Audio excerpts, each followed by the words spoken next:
Welcome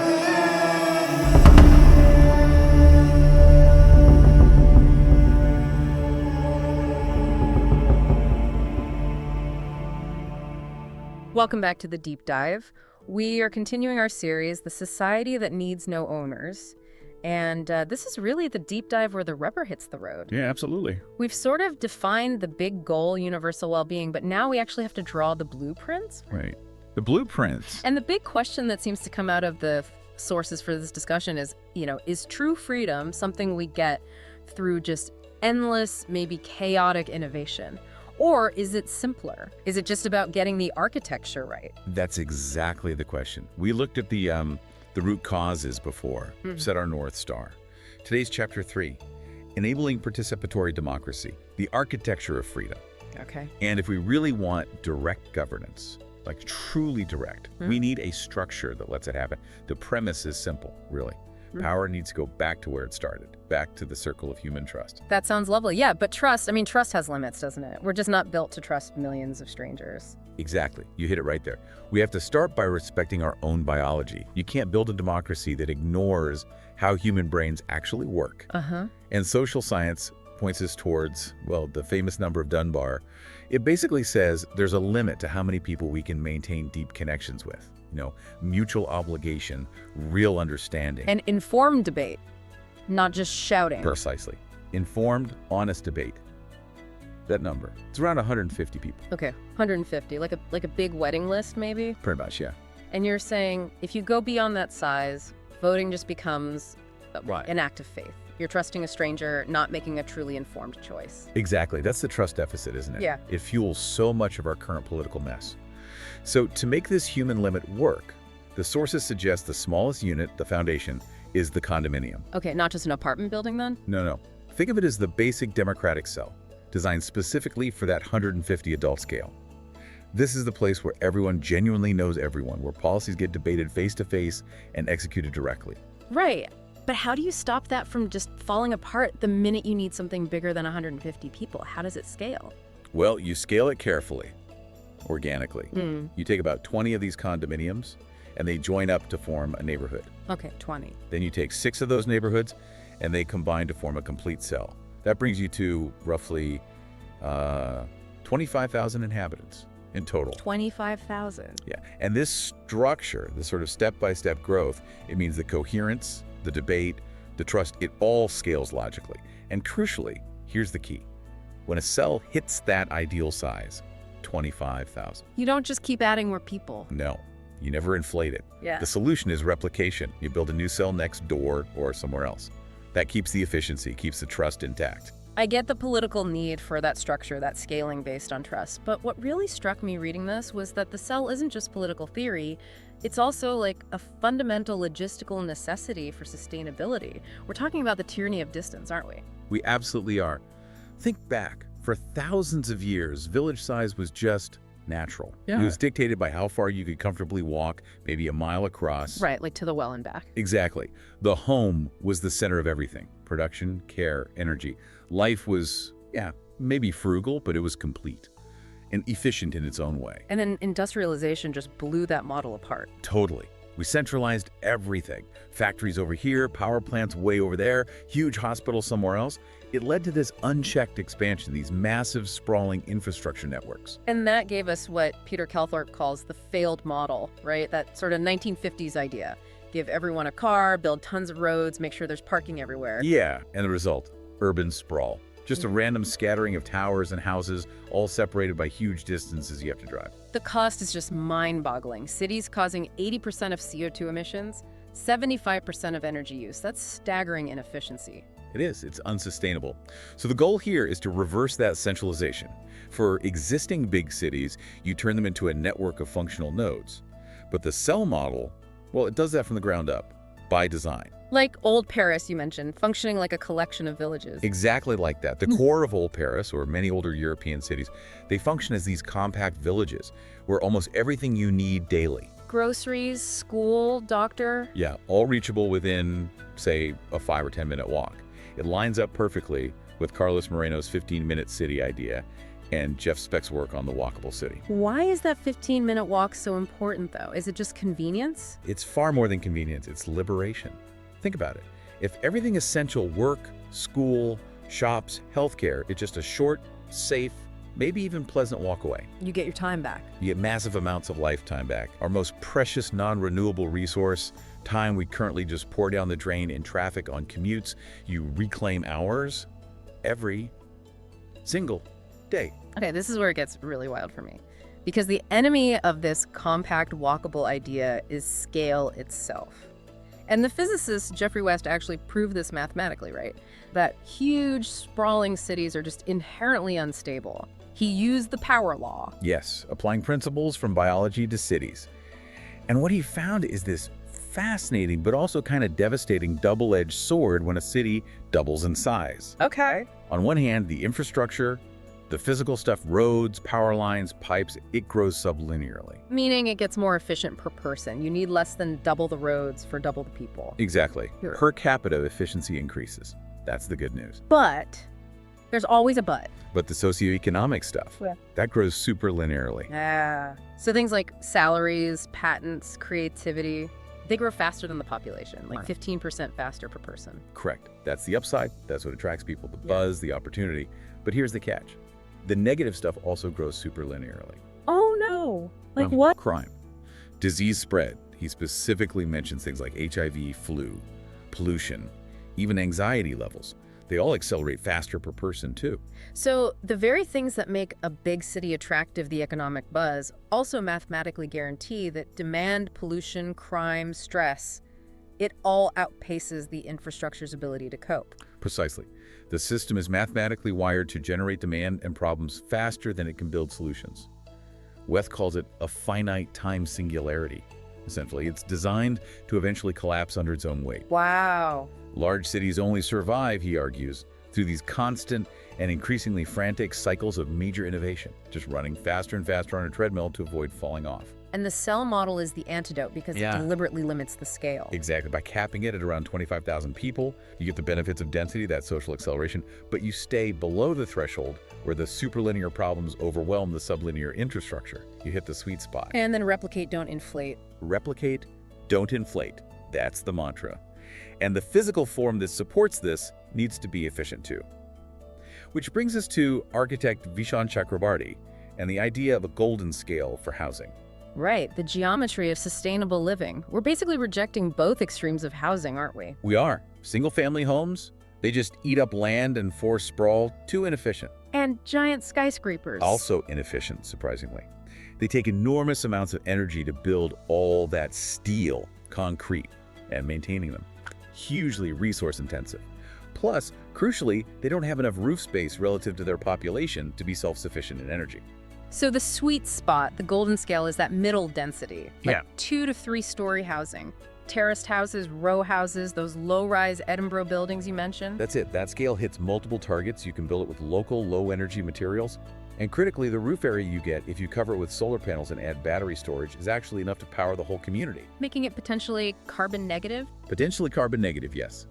And it's dense enough to make good, frequent public transport economically viable. And Calthorpe points out the direct financial benefit, too. Moving from sprawl to this compact model saves a typical family something like $10,000 a year, just from driving less. Around 16,000 kilometers less driving per year, he calculates. Imagine having an extra $10,000, guaranteed every year. Plus, preserving huge amounts of land, cutting greenhouse gases. It's huge. But we have to mention Calthorpe's warning here about autonomous vehicles. They sound like a solution, but they're a false solution, he argues. They don't fix sprawl, they encourage it. If you could just work or sleep while your car drives itself, you'll live even further away. Exactly. You might actually increase total kilometers traveled by 30%, maybe even 90%. It makes the problem worse. Whereas the cell model, it doesn't manage traffic, it just abolishes it by design, because you walk. Precisely. Okay, let's shift gears dramatically now. We've got the physical architecture. Let's talk about the underlying philosophy, the pure productive society. Right. This feels like the really radical part. It is, because it starts by revealing what the sources call the melancholy secret of our current world, which is that we live in an administrative society. Meaning most of our collective human energy, our work, isn't actually spent creating real wealth. Food, housing, energy, health, education. It's spent managing the money that controls access to those things. Bureaucracy, taxes, finance, legal contracts, defending profit margins. Exactly. We're trapped in this giant administrative maze. It generates artificial scarcity. We could provide for everyone, but the system forces most people into this non-productive paper shuffling just to keep the financial wheels turning. So the proposed alternative is radical rupture. It's the pure productive society. And the name says it all. The focus shifts entirely exclusively onto actually doing the work, generating the essential goods and services, food, health, education, housing, transport, and so on at a really high level for universal well-being. Not for profit. Not for profit, solely for the well-being of all citizens. Okay, that sounds like major surgery on how things work now. If the goal is pure productive efficiency, you have to cut out everything that isn't productive, right? Everything that just manages or defends money. What gets cut? The list is, well, it's pretty fundamental. Because the core logic changes from profit to well-being, whole sectors just dissolve.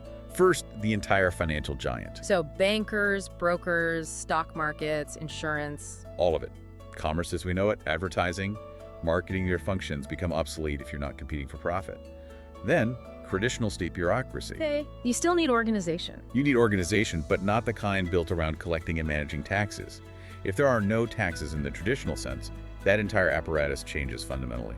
Okay, and then the really controversial ones, the enforcement side. Right, the armed branch. That means the military, whose main role is often defending economic borders or interests, and the police, largely focused on protecting private property and enforcing a specific kind of bureaucratic order. Their traditional roles become redundant. And the legal system, lawyers, courts. Most of the traditional legal structures, lawyers, judges, prosecutors, also become unnecessary in their current form. They get replaced by something much simpler, a system of reparation community justice. Whoa, hang on. Reparation community justice? No police, no traditional courts? How does that possibly provide safety or stability? That sounds like chaos to many people. Well, the argument hinges on the scale. Remember the condominium, the cell? In these small, interconnected communities where everyone knows each other, the sources argue that serious crime becomes incredibly rare. Anonymity, which fuels a lot of crime, is basically gone. Okay, but what about disputes? Or the rare instances of actual harm? When anomalies happen, the process is designed to be human-centered, restorative. The first call isn't to an external force, it's to the person's friends, their neighbors, people who know them who can de-escalate. And for more serious things. Disputes or harms are handled within the community. You might activate councils of elders, respected community members at the condominium level or the cell level. And their decisions are informed by evidence. But the evidence gathering and administrative side is handled, well, differently. By civic AIs. Yeah. Think of them as this silent, efficient back office. Artificial intelligence takes over the bureaucracy. Takes over the administrative tasks, yes. They manage data, logistics, ensure processes run smoothly. They're designed to be fast, secure, redundant, always supervised by human experts. But, and this is critical, they only execute the democratic will decided by the people. They manage logistics, they never issue orders, they never make policy. So AI handles the paperwork, freeing up humans for the actual judgment and community resolution. That's the idea. Ultimate administrative efficiency, serving direct democracy. Right, which brings us to the payoff, the result of cutting out all this administrative waste. This is the promise you called the 4-hour gift. Yeah, and the numbers suggested by the sources are pretty staggering. They calculate that the actual human work needed per person, per day, to guarantee all the basic necessities for everyone. Good food, housing, energy, healthcare, education. How much? It drops to about 2 hours per day. 2 hours? That seems unbelievable. It seems unbelievable because we're so used to the massive inefficiency of the administrative society. Billions, trillions of hours globally are spent just managing money, not creating value.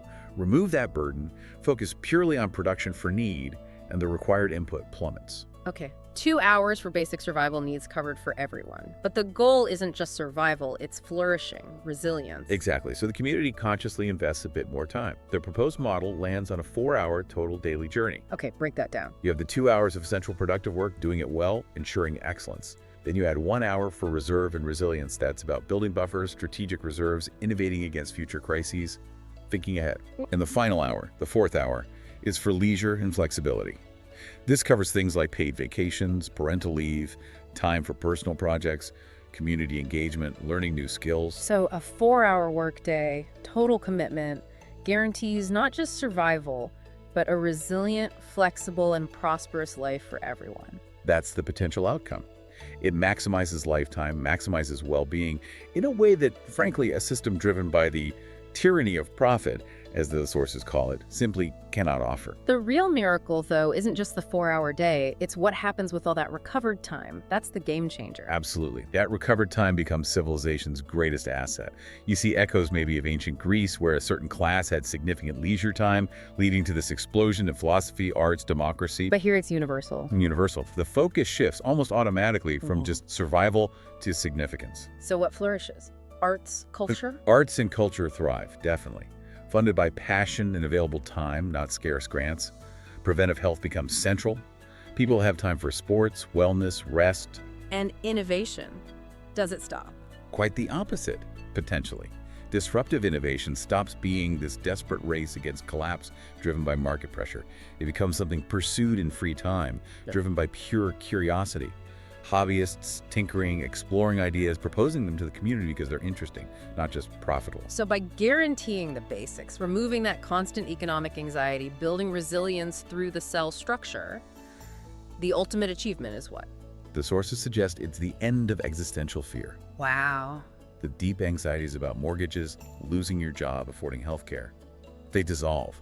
That allows for a fundamental tranquility, an ability to actually enjoy the present moment. Okay, so we've laid out this elegant, possibly simple, definitely disruptive vision, the compact urban cell built on that golden scale, powering a pure productive society, all apparently using technology that's already mature. It's a complete redesign. It is. And this deep dive really sketched out the what and the why, the architecture, the philosophy.